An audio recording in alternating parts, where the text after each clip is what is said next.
नेता प्रतिपक्ष श्री हिमानी श्रीमाली। माननीय महोदय, आपका हार्दिक आभार कि आपने मुझे इस गरिमापूर्ण सदन में अपनी बात रखने का अवसर प्रदान किया। आज मैं आपका ध्यान अत्यंत गंभीर विषय पर आकर्षित करना चाहती हूँ।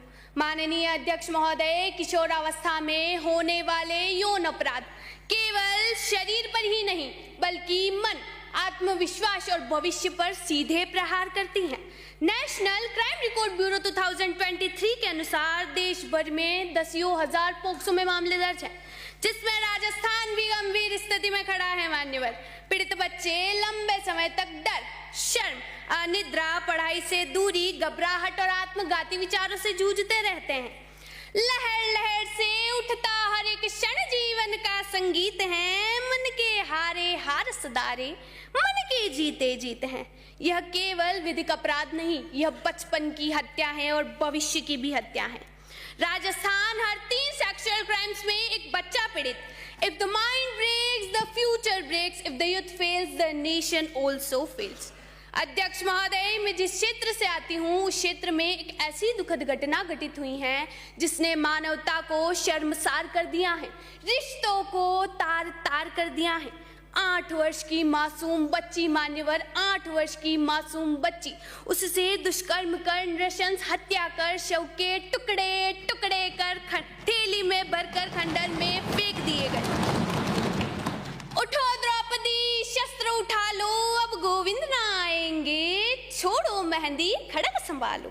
छोड़ो मेहंदी, खड़ग संभालो, खुद ही अपना चीर बचा लो। द्यूत बिछाए बैठे शकुनी, मस्तक सब बिक जाएंगे। उठो द्रौपदी, शस्त्र उठा लो, अब गोविंद ना आएंगे, अब गोविंद ना आएंगे। मान्यवर, राजस्थान आज एक दुखद सच्चाई का सामना कर रहा है। नेशनल फैमिली हेल्थ सर्वे 4 2015-16 के अनुसार 15 से 49 वर्ष की 53% महिलाएं एनीमिक हैं। वहीं 50% किशोरियां, बालिकाएं एनीमिया से जूझ रही हैं।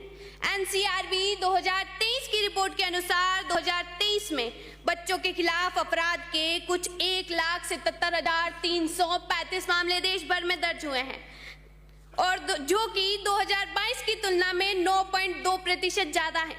सन 2019 से 2024 तक पोक्सो विशेष अदालतों में 2,99,759 मामले देश भर में दर्ज हुए हैं, जिसमें राजस्थान भी पीछे नहीं है। मान्यवर, नेशनल मेंटल हेल्थ सर्वे 2015-16 के अनुसार 7.3% 13 से 17 साल के बच्चे मेंटल हेल्थ के मुद्दों से जूझ रहे हैं, जो कि 2021 में बढ़कर 14% हो चुकी हैं।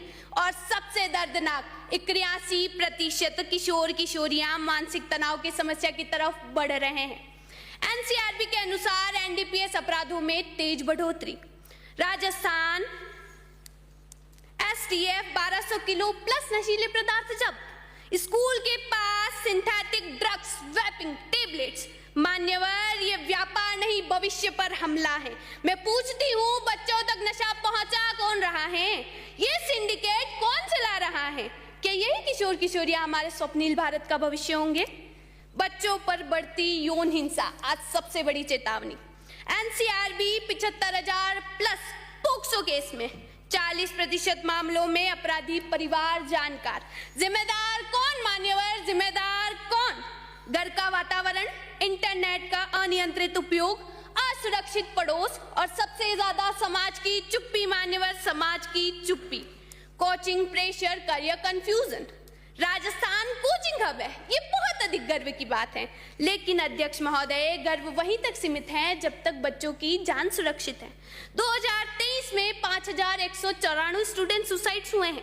कोचिंग प्रेशर से 10 से 19 वर्ष के बच्चों में 15 से 20% तक एंजाइटी डिसऑर्डर।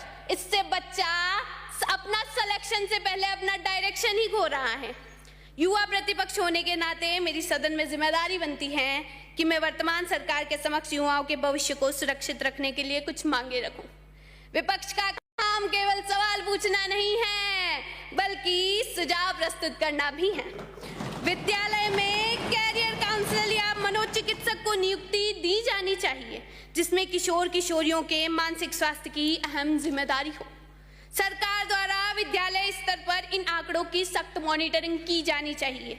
किशोर किशोरियों के मानसिक स्वास्थ्य के साथ ही शारीरिक स्वास्थ्य पर भी ध्यान देना सरकार की जिम्मेदारी है, जिससे किशोरियां एनीमिया या अन्य किसी शारीरिक विकारों का शिकार न हो और बालिकाएं अपने भविष्य की चुनौतियों का सामना आसानी से कर सके। सरकार द्वारा विगत वर्षों में युवाओं के मानसिक और शारीरिक स्वास्थ्य को ध्यान में रखते हुए कुछ खेलकूद प्रतियोगिताओं को स्थान दिया गया, परंतु जमीनी हकीकत तो कुछ और ही है मान्यवर। विद्यालयों की समय सारणी में खेल के लिए कालांश ही नहीं है। चाइल्ड प्रोटेक्शन कमिटीज का गठन किया जाए। अंत में सिर्फ 2 पंक्तियां बोलना चाहूंगी। उत्तिष्ठत जागृत प्राप्य वर्णानिबोधत। उठो, जागो और अपने श्रेष्ठ भविष्य को प्राप्त करो। महोदय, मैं ये पूछना चाहूंगी कि योजनाएं केवल कागजों में शाबाशी बटोर रही हैं या धरातल पर भी अमल में आ रही हैं? विचार तो करना पड़ेगा मान्यवर, विचार तो करना पड़ेगा। इसी के साथ धन्यवाद। जय हिंद, जय भारत।